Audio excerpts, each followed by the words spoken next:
ನನಗೆ ಈ ಉತ್ತರ ಕರ್ನಾಟಕದ ಭಾಷೆ ಕೇಳಿದ್ರೆ ಖುಷಿ ಆಗುತ್ತೆ. ಅದು ಯಾರ ಬಾಯಲ್ಲಿ ಕೇಳಿದ್ರೆ ಖುಷಿ, ನಿಮ್ಮ ಬಾಯಲ್ಲಿ ಕೇಳೋದು ಇನ್ನೂ ಖುಷಿ ಆಗುತ್ತೆ. ಹೇಳಿ ಸರ್, ನಿಮ್ಮ ಮಾತಲ್ಲಿ ಅಮ್ಮ ಹೇಳ್ತಾ ಇದ್ರು ಚಿಕ್ಕ ವಯಸ್ಸಲ್ಲಿ ಯಾವಾಗ ಹೆಣ್ಮಕ್ಳ ಜೊತೆ ಇರ್ತಾ ಇದ್ರಿ ಅಂತ. ನಂಗೆ ತಿಳುವಳಿಕೆ ಬರದೇ ಇರೋ ವಯಸ್ಸಲ್ಲಿ, ಹೆಣ್ಣು ಗಂಡು ಅನ್ನೋ ಭೇದನೆ ತಿಳಿದೇ ಇರ್ತಕ್ಕಂಥ ವಯಸ್ಸಲ್ಲಿ. ಸರಿ. ಸೊ ಅದು ಈಗ ಒಂದು ದೊಡ್ಡ ವಿಷಯ ಆಗಿದೆ. ಸೊ ಈಗ ಯಾರು ಆಡಕ್ ಬನ್ನಿ ಅಂದ್ರೆ ಯಾವ ಹೆಣ್ಣು ಹುಡುಗರು ಬರಲ್ಲ ಈಗ. ಅದಕ್ಕೆ ಬಾಲ್ದಲ್ಲೇ ನಾನು ಆಡ ಮುಗಿಸ್ಬಿಟ್ಟಿದ್ದೀನಿ. ಇನ್ನೊಂದು ಮಾತು ಹೇಳ್ತಾ ಇದ್ರು ಅಮ್ಮ, ನಿಮಗೆ ಚಿಕ್ಕ ವಯಸ್ಸಲ್ಲಿ ಏನೋ ದೀಪಗಳು ಕಂಡ್ರೆ ಇಷ್ಟ ಅಂತನಾ? ಇಲ್ಲ, ಅದು ನನಗೆ ನಾನು ತೀರಾ ಚಿಕ್ಕವನು. ಮೋಸ್ಟ್ಲಿ ಕತ್ಲಾದ್ರೆ ನನಗೆ ಅಳತೆ ಜಾಸ್ತಿ. ಏನಾದ್ರು ಒಂದು ಸ್ವಲ್ಪ ಬೆಳಕಿದ್ರೆ ನಾನು ಎಚ್ಚರವಾಗಿರ್ತಿದ್ದೆ, ನಗ್ತಿದ್ದೆ ಅಂತ ಹೇಳಿದ್ರು ನಮ್ಮಮ್ಮ. ಅಲ್ಲ ನೋಡಿ ಸರ್, ಇಲ್ಲೊಂದು ದೀಪ ಇದೆ, ಅಲ್ಲೊಂದು ದೀಪ ಇದೆ, ನಿಮ್ಗೆ ಏನು ಅನ್ಸ್ತಾ ಹೇಳ್ಬೋದು? ಇಲ್ಲೊಂದು ದೀಪ ಇದೆ, ಇಲ್ಲೊಂದು ದೀಪ ಇದೆ, ಇಲ್ಲೊಂದು ದೀಪ ಇದೆ, ಇಲ್ಲೊಂದು ದೀಪ. ಓ ಬನ್ನಿ ಬನ್ನಿ ಬನ್ನಿ ಬನ್ನಿ ಬನ್ನಿ ನೆತ್ತಿಗೆ. ನಮ್ಮ ವಂಶದ ದೀಪ.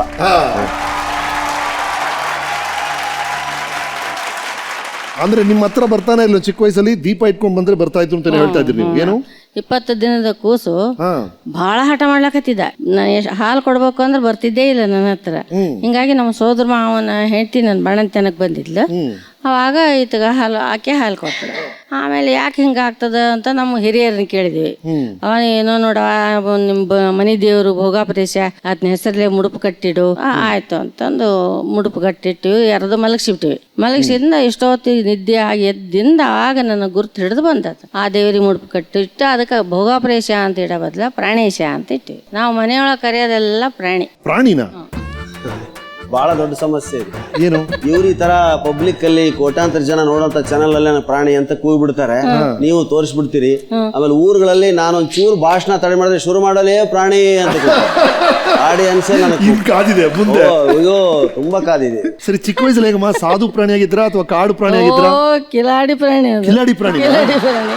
ಅದಕ್ಕೆ ನಾವೇನಂತಿದ್ವಿ ಇಟ್ಕಂದ್ರ ನಮ್ಮ ಮನೆಯೊಳಗೆ ಎಲ್ಲಾರು ಬೆಳ್ಳಗ, ಎಲ್ಲಾರು ಕೆಂಪಗಿದ್ದೀವಿ. ಅದು ಇವನೊಬ್ಬವನ ಕರ್ಗ 6 ವರ್ಷದವನ ಆಗೋ ತನಕ ನಾವು ಕರಿಯ ಅಂತಾನೆ ಕರೆದೇವಿ. ಸರ್ ಇನ್ನೊಂದು ಸಿಕ್ತು ಸರ್, ಒಂದ್ ಪ್ರಾಣಿ ಅಂತ ಕೊಟ್ರು, ಕರಿಯ ಅಂತ ಕೊಟ್ಟಿದ್ದಾರೆ. ಇನ್ನೇನೇನು ಬರುತ್ತೋ ನೆಕ್ಸ್ಟ್ 5 minutes ಅಲ್ಲಿ ಹೇಳಿ. ಈಗೇನಿಲ್ಲ, ಈಗ ಎಲ್ಲರಿಗೂ ಹೆಂಡತಿ ಪ್ರಾಣೇಶ, ನಮಗ್ ಮಾತ್ರ ಪ್ರಾಣಿನ. ಅಂಡ್ ನಿಮ್ಮ ಫಾದರ್ ಸ್ವಾತಂತ್ರ್ಯ ಹೋರಾಟಗಾರರಂತೆ.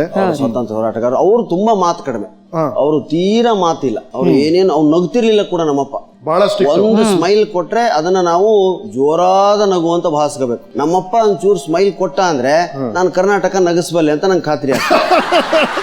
ಅಷ್ಟು ಅದು ನಗು ಕಡಿಮೆ. ನಮ್ಮ ತಂದೆ ಒಳಗೊಳಗೆ ಎಂಜಾಯ್ ಮಾಡ್ತಿದ್ದಾರೆ. ಬಹಳ ಸ್ಟ್ರಿಕ್ಟ್ ಆಗಿದ್ರಂತೆ. ನೀವು ಸ್ವಾತಂತ್ರ್ಯ ಹೋರಾಡಬೇಕಾಗಿತ್ತು ಮನೆಯಲ್ಲಿ. ಸ್ಟ್ರಿಕ್ಟ್ ಅಲ್ಲ, ನಮಗೆ ಸ್ವಾತಂತ್ರ್ಯ ಇರಲಿಲ್ಲ. ಅವ್ರ ಶಿಸ್ತಿಗೆ ಅವ್ರು ಕರೆಕ್ಟ್ ಆಗಿ ಪ್ರದೇಶ ಸಮಾಚಾರ ಕೇಳೋರು.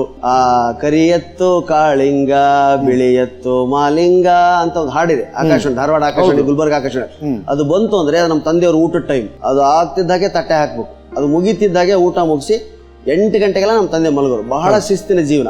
ಅವರು ಟೀಚರ್ ಆಗಿದ್ರು, ಬಟ್ ಅವರು ಒಂದ್ ದಿವಸ ರಜೆ ತಗೊಳ್ಳೋ. ಅವ್ರಲ್ಲಿ CL ಗಳ ಲ್ಯಾಪ್ಸ್ ಆಗೋದು. ಜ್ವರದಲ್ಲೂ ಕೂಡ ಸ್ಕೂಲ್ಗೆ ಹೋಗಿ ಕೂತ್ಕೊಳ್ಳೋರು. ಸಂಡೇ ಏನ್ ಮಾಡ್ಲಿ ಅಂತ ಯೋಚನೆ ಮಾಡೋದು. ಅಷ್ಟು ಶಿಸ್ತಿನ ಮನುಷ್ಯ. ಇವತ್ತು ನನ್ನ ಜೀವನದಲ್ಲಿ ಏನಾದ್ರು ಶಿಸ್ತಿದ್ರೆ ಅದು ನಮ್ಮ ತಂದೆಯಿಂದಲೇ ಬಂದಿದೆ. ಖಂಡಿತ ಫ್ಯಾಂಟಾಸ್ಟಿಕ್.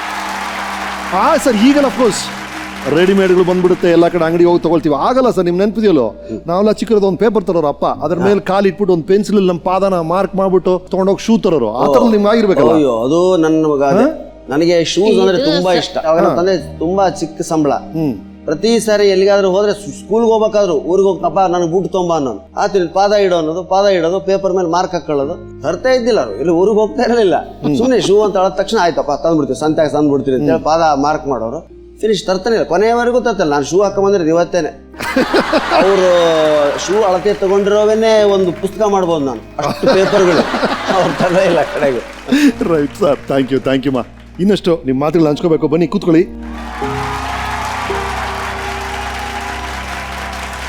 ರೈಟ್ ಸರ್, ನಿಮ್ಮ ಫಾದರ್ಗೂ ಕಲೆಯಲ್ಲಿ ಆಸಕ್ತಿ ಇತ್ತಂತೆ, ಫ್ಲೂಟ್ ನುಡಿಸ್ತಾ ಇದ್ರಂತೆ? ಖಂಡಿತ, ನಮ್ಮ ಫಾದರ್ ಫ್ಲೂಟ್ ನುಡಿಸ್ತಾ ಇದ್ರು, ತಬಲಾ ನುಡಿಸ್ತಾ ಇದ್ರು. ಆದ್ರೆ ಯಾವತ್ತೂ ಪ್ರಚಾರ ಪ್ರಿಯರಲ್ಲ, ಸಭೆಗಳಲ್ಲಿ ನುಡಿಸಿದಂತವ್ರಲ್ಲ. ತಮ್ಮ ಸ್ನೇಹಿತರನ್ನ ಗೆಸ್ಟ್ ಗಳನ್ನಾಗಿ ಮಾಡಿ ಆಗ ಸಾಹಿತ್ಯ ಫೀಲ್ಡ್ ನಲ್ಲಿ ಕೆಲಸ ಅನಕ್ರೋರ್ನೆಲ್ಲ ಕರ್ಸಿದ್ರು. ಬೀಚಿನ ಕರ್ಸಿದ್ದಾರೆ ನಮ್ಮ ತಂದೆ. ಹೌದಾ? ಅವರಿಗೆ ಮಾಲಾರ್ಪಣೆ ಗಿಲಾರ್ಪಣೆ ಮಾಡ್ಬೇಕಾದ್ರೆ ಈಗಿನ ತರ ಕ್ಯಾಸೆಟ್ಗಳು ಇರ್ಲಿಲ್ಲ. ಇವರೇ ಕೊಳಲ್ ಬಾರಿಸೋರು. ಇವರೇ ತಬಲಾ ಬಾರಿಸೋರು, ಮತ್ತೆ ಅವ್ರಿಗೆ ಗುರುಗಳೇ ಇಲ್ಲ, ನೋಡಿ ನೋಡಿಯೇ ಕಲ್ತಿರೋದು ನಮ್ಮ ತಂದೆ. ಅಂಡ್ ನಿಮಗೆ ಸಂಗೀತದಲ್ಲಿ ಇಂಟ್ರೆಸ್ಟ್ ಇತ್ತಾ ಚಿಕ್ಕ ವಯಸ್ಸಿಂದ? ಹಾ, ನನಗೆ ಅವರಿಂದಲೇ ಬಂದಿದ್ದು. ನಾನು ಗಂಗಾವತಿಯಲ್ಲಿ ಕೊಟ್ರೇಶ್ವರ ಸಂಗೀತ ಮಹಾವಿದ್ಯಾಲಯ ಅಂತ, ಅಲ್ಲಿ ತಬಲಾ ಕೊಳಲು ಎಲ್ಲ ಬಾರಿಸ್ತಿದ್ದೆ. ಅವಾಗ ಫ್ರೀ ಇರ್ತಿದ್ದೆ, ಬಾರಿಸ್ತಿದ್ದೆ. ಈಗ ಅವ್ನು ನೋಡ್ದೇನೆ ಮುಟ್ಟದೇನೆ ವರ್ಷಗಳ ಕಾಲ ಆಗೋಯ್ತು. ನಾನು ಕೊಳಲು ಬಾರಿಸ್ಬೇಕು ಅಂತ ಹೋಗಿ ಬರೀ ಭಾಷಣ ಮಾಡೋದಾಗ್ಬಿಡ್ತು, ತಬಲಾ ಬಾರಿಸ್ಬೇಕು ಅಂತ ಹೋಗೋದು ಬರೀ ಚಪ್ಪಾಳೆ ಬಾರಿಸೋದು ಕೇಳೋ ಅಂತ ಪರಿಸ್ಥಿತಿ ಬಂತು. ಈಗ ಪ್ರಯತ್ನ ಮಾಡ್ತೀರಾ? ಇಲ್ಲ ಸರ್, ತುಂಬಾ ವರ್ಷ ಆಯ್ತು ಅವನ್ನ ನಾನು. ಅಲ್ಲ, ಈಗೆಲ್ಲ ಹೇಗೆ ಹೀಗೆ ಬಂದಿದೆ ಈಗ, ಅವಾಗ ನಮ್ಮ ಕಾಲದ್ದು ಹೀಗೆ. ಈ ನಿಮ್ ಕಾಲದ್ದು? ಅಯ್ಯೋ, ಇದು ನಂದೇ ಸರ್. ನಿಮ್ದೇ ಸರ್? ಎಲ್ಲ ನಮ್ಮ ಪ್ರೋಗ್ರಾಮ್ ಅಲ್ಲಿ ಬರೋದೆಲ್ಲ ಎಲ್ಲ ನಿಮ್ ಮನೆಯಿಂದ ಕತ್ಕೊಂಡ್ಬಂದ್ಬಿಡ್ತೀವಿ. ಯಾರಿದು ಕತ್ಕೊಂಡ್ಬಂದವರು? ಒಂದು ಫುಲ್ ಕಳ್ಳರ ಗುಂಪೆ ಇದೆ ನಮ್ಮ ಹತ್ರ. ನಂದು ಮಧ್ಯಮ ಸಪ್ತಕ ಇರುವಂತದ್ದು. ಸೊ ಇದು ನನ್ನ ಪೆಟ್ಟು. ಇದ್ರ ಮೇಲಿನ ಈ ಕಪ್ಪು ಕಲೆಗಳು ನನ್ನ ಎಷ್ಟು ಹಿಂದಕ್ಕೆ ಒಯ್ತಿದೆ ಜೀವನದಲ್ಲಿ ಅಂದ್ರೆ ನೋಡಿ, ಈ ತರ ಯಾರು ಬಾರಿಸಲ್ಲ.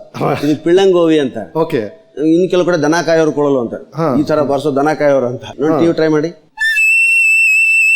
ದನ ಎಲ್ಲ ಓಡಾಯ್ತು ಸರ್. ಈಗ ನಾನು ಕರೆಯೋದಕ್ಕೆ ಪ್ರಯತ್ನ.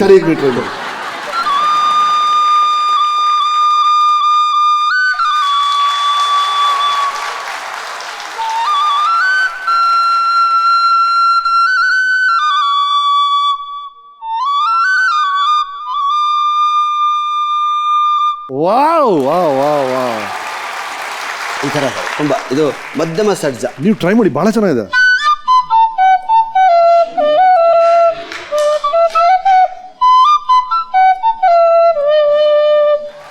ಯೋಗಿ ಮನೆಗೆ ಬಂದ ಶ್ರೀಗಳು.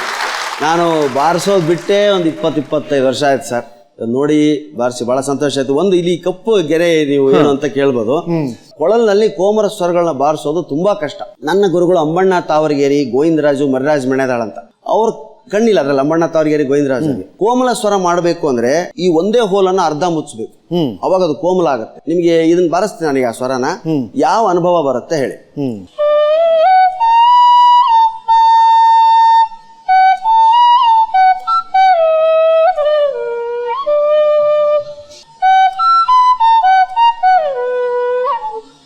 ಒಂದೇ ಸ್ವರದಲ್ಲಿ ಹೋಲ್ನಲ್ಲಿ 2 ಸ್ವರಗಳಿರುತ್ತೆ ಕೊಳಲಲ್ಲಿ. ಅರ್ಧ ಮಾಡಿದ್ರೆ ಅದು ಕೋಮಲ, ಅದೇ ಹೋಲ್ನಲ್ಲಿ. ಇದು ಬಹಳ ಕಷ್ಟ ಕೊಳಲಲ್ಲಿ. ನಮ್ಮ ಮೇಷ್ಟ್ರಿ ಕಣ್ಣಿರ್ಲಿಲ್ಲ ಪಾಪ. ನಾವ್ ಇಂಥ ಕಳ್ಳನ ಮಕ್ಕಳು ಅಂದ್ರೆ ಕೋಮಲ ಸ್ವರ ಕೈಲೇ ಮಾಡ್ರೋ, ಎಕ್ಸಾಮ್ ಅಲ್ಲಿ ಕಷ್ಟ ಆಗತ್ತೆ ಅಂತ ಕೈಲೇ ಮಾಡ್ಸೋರು. ನಾವ್ ಅವ್ರಿಗೆ ಕಣ್ಣು ಕಾಣಲ್ ಬಾ ಅಂತೇಳಿ ಅರ್ಧಕ್ಕೆ ಪಟ್ಟಿ ಹಚ್ಚಿಬಿಡ್ತಿದ್ವಿ. ಇನ್ಸುಲೇಷನ್ ಟೇಪ್ ಹಚ್ಚಿ ಅದನ್ನ ಕೋಮಲ ಸ್ವರ ಮಾಡ್ಕೊತಿದ್ವಿ. ಆ ಕೋಮಲ ಸ್ವರ ಮಾಡಿದಾಗ ಅದು ಬೆಳಗಿನ ಭಾವನೆ ಬರುತ್ತೆ. ಬೀಬಾಸ್ ರಾಗ